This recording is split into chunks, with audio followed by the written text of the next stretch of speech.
Hello, welcome to All the Photos Today, and today we are going to be editing a photo and we're going to try to get a really vibrant look to it. Okay, so the first thing I'm going to do with this photo is go down and enable some lens corrections. First, I have a default checked, but all you have to do is check that. Usually a lens will pop up. For me, it did not, so I'm just going to select the brand, and boom, it finds the Tokina 11 to 16 millimeters. So now that I got that done, we can see what it did. Sometimes I like the distortion and vignetting of the lens. For this photo, I'm not a big fan of that distortion. So I'm going to enable lens corrections. Now I'm going to go and adjust the angle it is at. See if we can straighten it. First, let's just try auto real quick, see what it does. And it's not going to straighten it, and that's what I thought. Here, this looks kind of straight. There we go. It's not perfectly symmetrical on each side. That's an error I made when shooting it.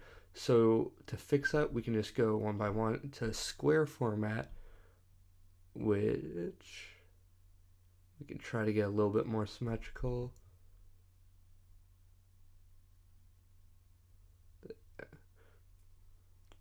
There we go. Somewhere around there. Try to get all the corners, all the sides. Still not center. Okay, about there. Of course, you can spend more time, spend less time. It is all up to you, and that's how you'd fix that. Personally, I don't mind that little bit of off-centerness. It isn't bothering me. It's kind of bothering me, so let's fix it just a little bit. Okay, there we go. And now we still have the 4:6 ratio, which I like. And so the first thing I like to do, like always, is just play with the exposure, bring it up a little bit, because I want to give a bright look to this photo. And of course, contrast to make it look more like a photo. And here we're now seeing all the colors starting to pop a little bit more. Highlights I want to bring down, because if you can see, these lights are a little bit overexposed. You can actually see some parts where it's not looking too good, and of course, you can fix that by taking multiple shots or getting a different lens. Now, shadows, play with that, see how it looks bring down, see how it looks brought up. I want like a lighter look, so I'm going to bring them up just a little bit.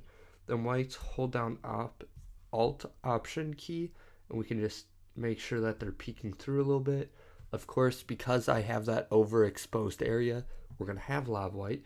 And we're going to do the same thing with the black. Make sure we have just a little bit of black in the photo. As you can see, it's up here in the corners. And I like that, so now we get a balanced histogram. Now we're just going to go to clarity. Just put a little bit in, not too much. Of course, since this is more of a pattern kind of photo, we can put in a little bit more. And it won't affect it as much as if you're shooting a picture of a landscape or something like that. Now I'm going to put in some vibrance, not just because we're trying to create a vibrant photo, because I think these colors are looking a little dull to me, and I want to pop. I'm actually not going to put saturation in there, because the saturation will make all these yellows go up a little bit too much. So you can see I'm not a big fan of what saturation does to some of those yellow clicks, so double click to put back to 0.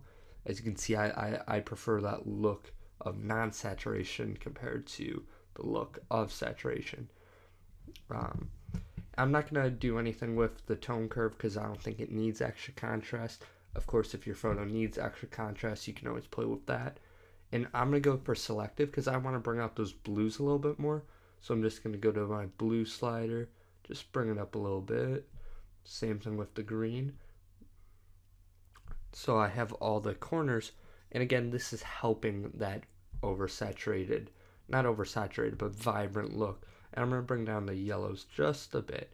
Because again, we want a bright photo, but those yellows, I'm not a big fan of having them look that big. And like with all my photos, I like to put in a good chunk of sharpening because I think that the raw files don't have enough sharpening.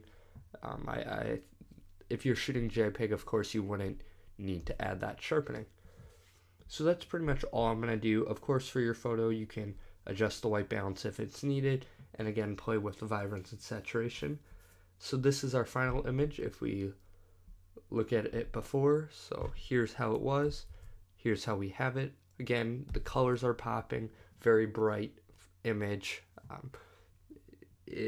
For this one, it's a lot of pattern, so the colors popping gives a lot more interest, and we get a solid image. So I hope you enjoyed this tutorial.